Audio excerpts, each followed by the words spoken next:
Bonjour à toutes, bonjour à tous. Un micro qui marche, j'ai pas l'habitude. Non, dans les universités, souvent le micro ne fonctionne pas, donc on se retrouve à parler de manière bizarre et à la fin ça nous saoule, on force et on y va avec la voix. Bonjour donc, je suis ravi de vous voir beaucoup plus nombreux que je ne le pensais pour être honnête, pour une conférence qui s'intitule « La fabrication des lois basées sur les preuves ». Alors c'est Willy qui a retranscrit le titre que je lui avais proposé, puisque je lui avais proposé un truc qui utilisait l'expression anglaise d'evidence-based lawmaking. Mais la traduction fonctionne finalement. Pour commencer, quelques propos liminaires qui me semblent utiles pour contextualiser les brefs propos que je vais tenir devant vous et qui commencent par qui parle devant vous. Alors c'est écrit parce que j'ai un ego un peu surdimensionné comme tout universitaire, donc j'ai mis mon nom sur toutes les slides. Je m'appelle Sacha Sidoric, je suis docteur en droit, je suis enseignant-chercheur. Ça veut dire que je mets ma blouse blanche universitaire et je me targue d'une légitimité universitaire. De quoi est-ce que je vais essayer de vous parler, essayer de vous convaincre? C'est une présentation qui propose des réflexions sur un domaine de recherche dans lequel il y a peu ou pas de publications très directes. C'est-à-dire la manière dont le législateur va prendre en compte les données scientifiques et plus largement dont les organes de création de normes juridiques prennent en compte les données de la science.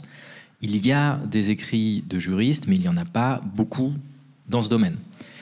Et ce n'est pas entièrement mon domaine de spécialité. C'est un domaine qui m'intéresse, je ne serai pas là devant vous sinon, mais je n'ai pas fait ma thèse de doctorat sur ces questions-là. Je n'ai pas publié encore sur ces questions-là. La préparation de cette conférence m'a montré qu'il y avait peut-être un créneau, donc je préparerai peut-être quelque chose. Mais à l'heure actuelle, ce sont des réflexions sur l'esprit critique de la part d'un juriste, mais ce n'est pas mon domaine de recherche et je pense que c'est plus honnête de le présenter devant vous en avance. Pourquoi est-ce que je vais avoir cette présentation devant vous? Il y a une vocation pédagogique du propos. Je pense que c'est utile pour le citoyen de savoir à peu près comment le législateur, comment les pouvoirs publics vont prendre en compte les données de la science. Ça me paraît être un élément relativement utile pour pouvoir comprendre comment fonctionne la décision publique et pour pouvoir comprendre pourquoi dans telle situation le législateur, l'autorité administrative, que ce soit la région, la commune, peu importe, a pris telle décision qui vous paraît aller contre la science, ou encore pourquoi est-ce que un juge, au moment de trancher, de rendre une décision de justice, a rendu une décision de justice qui est objectivement, ou qui vous semble en tout cas, aller contre le consensus scientifique. Ça arrive régulièrement. La question, ça peut être pourquoi? Parce qu'il peut y avoir de bonnes raisons de ne pas suivre un consensus scientifique en rendant une décision de justice. L'idée générale de la présentation, c'est de montrer que, globalement, quand on crée du droit, quand on édicte une norme juridique, qu'il s'agisse du niveau législatif, du niveau réglementaire, c'est-à-dire l'administration, le juge, mais aussi au-dessus la Constitution ou au niveau de l'Union européenne, il n'y a pas d'obligation qui pèse sur le créateur de la norme, il n'y a pas d'obligation de prendre en compte les données scientifiques. Il est globalement libre de ce qu'il fait. Il est globalement libre de la décision publique qui sera prise. On peut imaginer comment procéduralement on pourrait contraindre les autorités à prendre en compte les questions scientifiques, mais il faut aussi voir que les conséquences que peut avoir l'obligation de prendre en compte ou l'obligation de suivre les données scientifiques ne sont pas nécessairement celles qu'on voudrait qu'elles soient. Pour le dire plus clairement, si on force un décideur public, quel qu'il soit, à prendre en compte des données scientifiques, plus exactement à suivre la science dans les décisions publiques qu'il va prendre, qu'il s'agisse du législateur, du juge ou quoi, ça veut dire qu'il faut un mécanisme de sanction, si ce n'est pas fait. S'il y a un mécanisme de sanction, mais je conclurai sur ça mon propos tout à l'heure, s'il y a un mécanisme de sanction, ça veut dire que c'est le juge qui va devoir trancher, ça veut dire qu'on demandera in fine au juge de se faire scientifique et de trancher quel est le consensus scientifique. C'est pas son rôle. Le juge n'est pas formé à ça.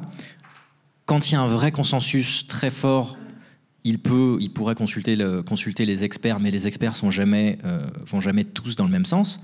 Et quand c'est des questions qui sont pas tranchées, c'est encore pire. Et c'est pas le juge n'est pas formé pour faire ça.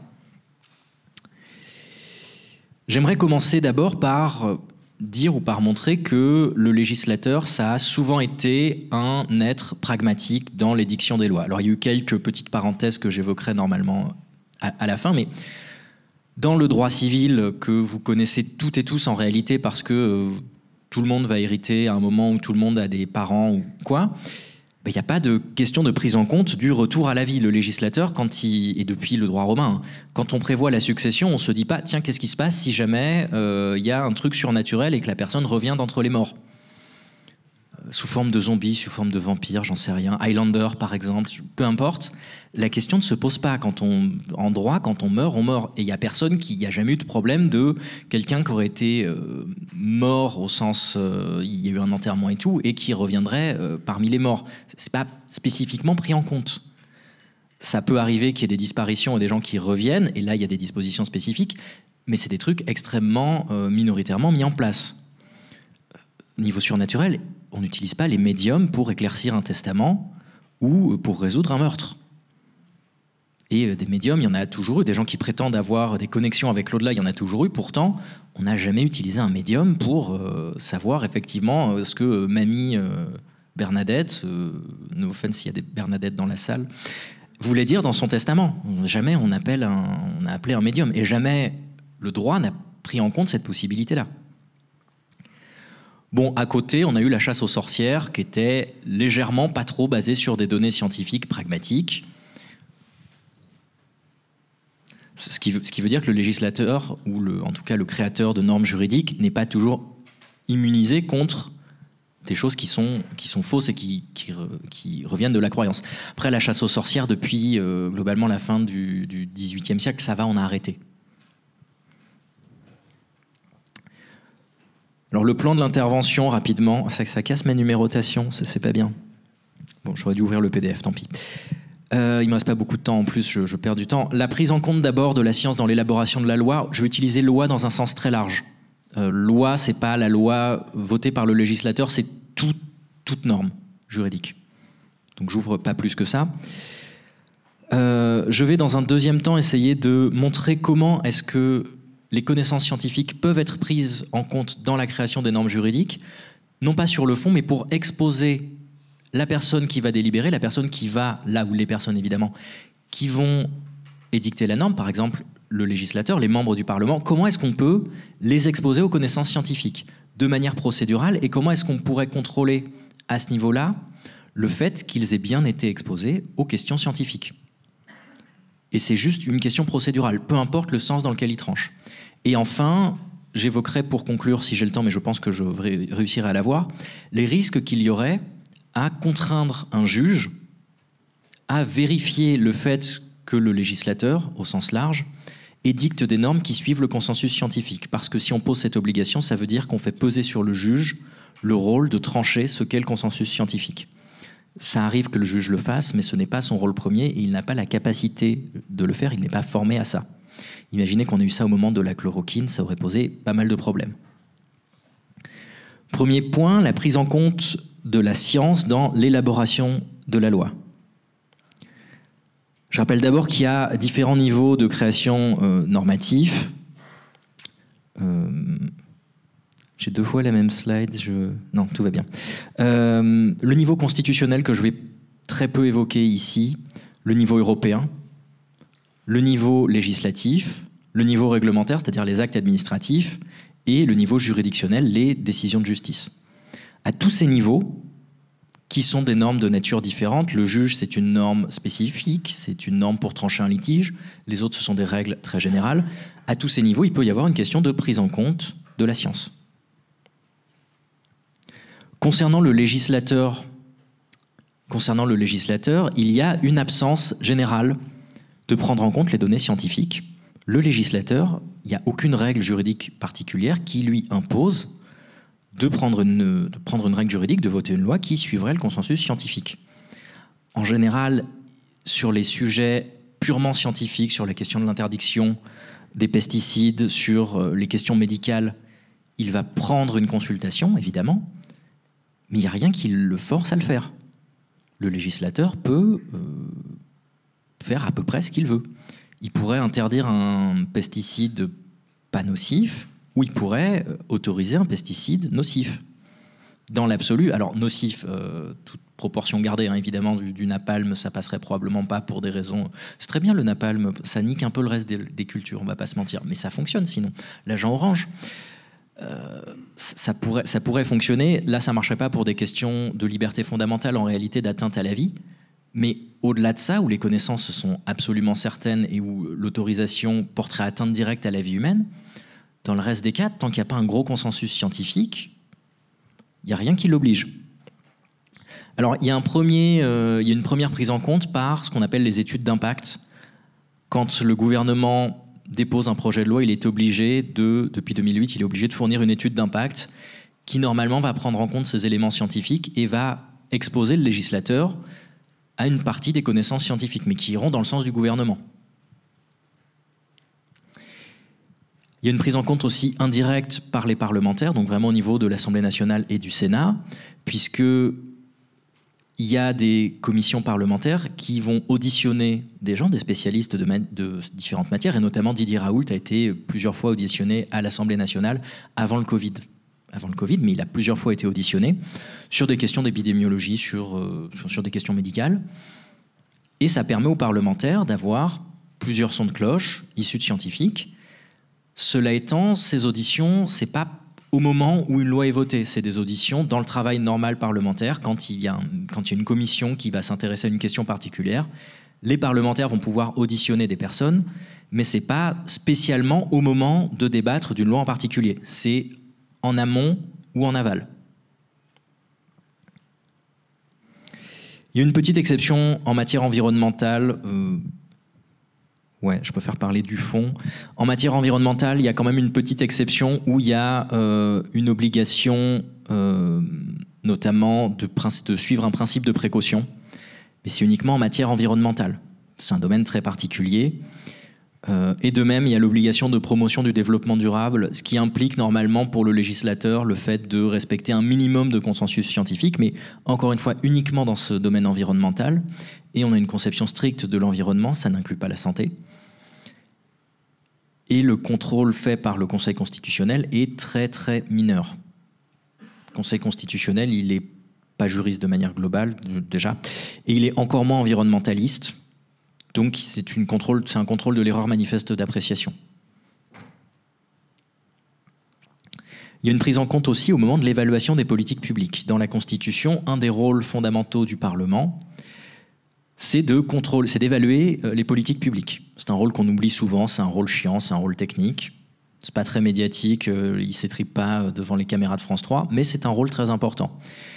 Dans cette évaluation des politiques publiques, il va y avoir les commissions parlementaires aussi qui vont auditionner des gens et qui vont pouvoir éventuellement auditionner des experts pour voir si les politiques publiques ont une utilité et fonctionnent comme elles étaient censées fonctionner. Le Parlement n'est pas... Alors c'est un des pouvoirs parlementaires qui se perd le plus. D'une part parce que les citoyens ne sont pas très au courant de ce pouvoir du Parlement, et parce que si le Parlement est trop suiveur du pouvoir politique en place, du pouvoir gouvernemental en place, ils n'ont pas grand intérêt à venir trop évaluer les politiques publiques et à venir trop critiquer. Notamment, c'est un point orthogonal parce que ça ne touche pas aux questions scientifiques, mais à l'époque de l'affaire Benalla, par exemple, l'Assemblée nationale a tout de suite clos sa commission d'enquête parce que Yael Braun-Pivet n'avait pas envie d'emmerder Emmanuel Macron, très clairement.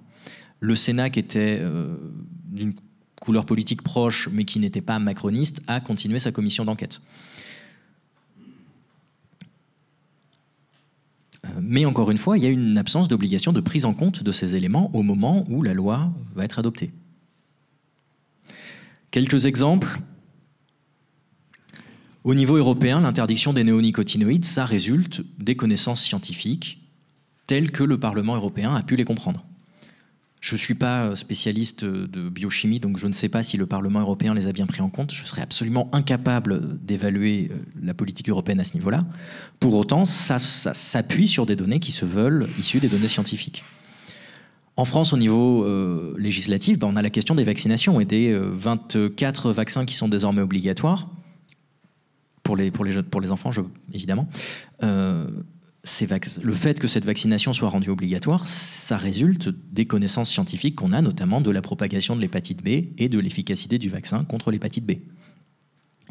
Dans les délais d'autorisation de l'interruption volontaire de grossesse, les données scientifiques sont aussi prises en compte. Et la donnée qui est prise en compte, c'est à quel moment est-ce qu'on peut parler de personnes humaines au stade du développement embryonnaire. Et le législateur fait toujours en sorte de tracer la ligne en dessous de laquelle l'IVG est autorisée avec beaucoup de marge, mais les connaissances médicales sont prises en compte à ce niveau-là. Nul doute que dans le débat sur la fin de vie qui est en train de s'ouvrir, ces questions médicales seront aussi là, parce que la question technique de qu'est-ce qui existe scientifiquement pour aider les personnes à mettre un terme à leur souffrance et à leur vie, ce sera des questions qui seront prises en compte. L'utilisation, elle est fréquente, mais elle est parcellaire, elle n'est pas automatique, elle n'est pas globale. J'ai pas fini ma phrase sur le slide, mais c'était la conclusion où je voulais aller. Donc ça, c'était pour ce qui se fait. Ce qui pourrait se faire maintenant, c'est une prise en compte procédurale des données scientifiques.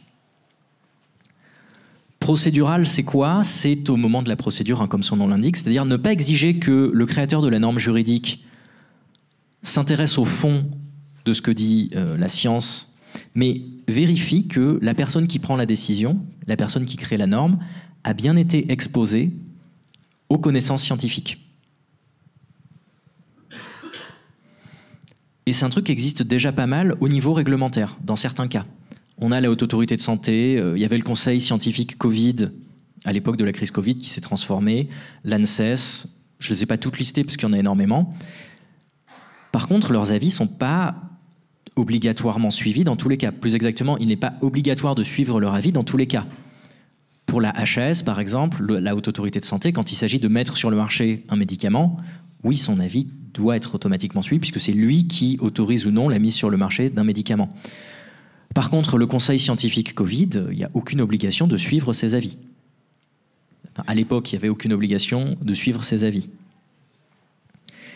Et au niveau législatif, comme je le disais, il n'y a pas de garantie de prise en compte spécifique.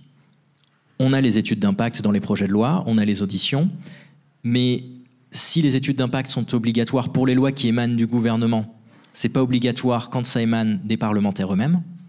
Et il y a une technique du gouvernement pour ne pas faire d'études d'impact, c'est de déposer un projet de loi et de demander aux parlementaires de leur majorité, par amendement, d'ajouter des mesures sur lesquelles ils ne souhaitaient pas faire d'études d'impact. C'est un truc qui est relativement fréquent. Quand soit on n'est pas sûr, soit on se rend compte que l'étude d'impact, ça va être moyen, on fait comme ça, on contourne, et ça marche très bien. Comme je le disais, dans la majorité des cas, s'il y a des données qui existent et qui sont facilement accessibles, elles seront au moins prises en compte. Mais il n'y a pas d'obligation juridique de le faire. Pour autant, on pourrait poser cette obligation, par exemple au niveau constitutionnel, et on pourrait dire le législateur, avant de légiférer dans un domaine, doit nécessairement auditionner un groupe d'experts sur le domaine. La conséquence, c'est quoi? C'est que le juge ne va pas contrôler le fond, il va contrôler le fait que cette prise en compte a été réelle. Je passe un peu avantage-inconvénient. L'avantage, c'est que ça permet une prise en compte assez modulable de l'état des connaissances. Le décideur a toujours le choix de ce qu'il décide, puisque le décideur public, c'est mine de rien nos représentants dans un régime démocratique. Alors, pas de commentaire sur l'actualité de la démocratie en France, je ne dirai rien. Mais en théorie, en tout cas, ce sont nos représentants. Et c'est un contrôle sur le déroulé de la procédure et pas sur son résultat. Les inconvénients, c'est qu'il n'y a pas d'obligation de suivre le consensus scientifique. Et c'est aussi qu'il n'y a pas de contrôle de la validité scientifique de la décision. Je vais conclure, oui ça va aller, vu le nombre de slides qui me restent, je vais conclure sur le risque que fait peser l'obligation pour le législateur de prendre en compte les données scientifiques, s'il y en avait un, le risque que ça fait peser sur ce que j'appelais un gouvernement de blouse blanche. Alors c'est un clin d'œil à un truc de juriste qu'on appelle le gouvernement des juges. C'est une expression qui peut revenir dans la presse, notamment dans les tribunes de juristes actuels, qu'il y a eu récemment avec la loi travail. L'idée du gouvernement des juges, c'est l'idée que le juge se substituerait au gouvernement. Là, c'est l'idée que le juge se substituerait aux scientifiques. Le problème qui se pose, c'est comment le juge se positionne pour trancher des débats scientifiques. Et ça arrive qu'il soit forcé de le faire. Il y a un exemple assez célèbre de la Cour de cassation, c'est l'arrêt Branly de 1951. Donc Branly comme le quai Branly à Paris, c'est la même personne. Dans lequel le juge, je ne rentre pas dans les détails de l'affaire, peu importe, il a été amené à savoir si M. Branly devait ou pas être cité comme inventeur de la TSF. Et le juge a été contraint, pour une raison absolument pas liée à ça, de trancher cette question-là. De même, dans l'affaire sur les vaccins contre l'hépatite B qui causerait la sclérose en plaques, le juge a dû se prononcer sur le fait qu'il y ait ou non un lien de causalité. Et là où la Cour de cassation a considéré qu'il n'y avait pas de lien de causalité, le Conseil d'État, pour les personnels qui relevaient de l'État, donc des hôpitaux publics, a considéré, c'est une pirouette juridico-scientifique, il a en gros considéré que scientifiquement, il n'y avait pas de lien de causalité établi, mais qu'il fallait considérer que vu la proximité des vaccinations et des cas de développement de sclérose en plaques, il y avait une causalité juridique et qu'à partir de là, mais c'est la conclusion qui était intéressante, pourquoi il considère qu'il y a causalité juridique? Parce que ça permet à l'État de couvrir les frais médicaux de ces personnes. Et notamment tous les frais qui sont liés au développement de la sclérose en plaques. C'est pour ça que le Conseil d'État a rendu cette décision en réalité. Bref, c'est une question qui se pose à chaque fois, comment peut faire le juge? Et c'est aussi la question de la vérité scientifique contre la vérité juridique. Le juge, dans n'importe quel type d'affaire, il va donner une solution qui sera une vérité juridique, mais qui ne sera pas la vérité scientifique. Quand le Conseil d'État dit que oui, il y a bien un lien de causalité juridique, il n'est pas du tout en train de se substituer aux études scientifiques pour dire oui, le vaccin contre l'hépatite B cause la sclérose en plaques. Il y avait, même à l'époque, il n'y avait pas des masses de doutes sur le fait que ça ne causait pas la sclérose en plaques. Et pourtant, le Conseil d'État a tranché en ce sens. Si on commence à considérer que la science est une norme, ça veut dire que le juge, ce sera celui qui devra trancher ce que j'ai appelé la vraie science, avec tous les copyrights, marques déposées, machin. Parce que la vraie science, ça n'existe pas. Dès qu'on met un pied dans l'épistémologie, on se rend compte que toutes les connaissances scientifiques sont globalement relatives. Alors il y a des degrés de relativité différents. Le fait de dire oui, l'hydroxychloroquine soigne le Covid, ouais, non. Mais sur le reste d'une partie des connaissances scientifiques, c'est la meilleure représentation qu'on a des phénomènes au jour d'aujourd'hui. Ça ne veut pas dire que ça ne va pas évoluer. Pour prendre un autre exemple, est-ce que l'évolution est vraie? Oui, mais ça ne veut pas dire qu'il n'y a pas des petits détails sur la manière dont ça s'est passé ou quoi, qu'on connaît, qui ne vont pas changer. Et le juge, quand il s'agit de toxicité de pesticides, d'effets cocktail ou quoi, il n'est pas équipé pour pouvoir trancher. Au final, ça pose une question philosophique, ce que je viens d'essayer d'exposer, et c'est une question philosophique fondamentale sur le choix de société qu'on veut. Est-ce qu'on veut que la décision politique soit enfermée dans l'état de la science tel qu'il se présente à un moment donné?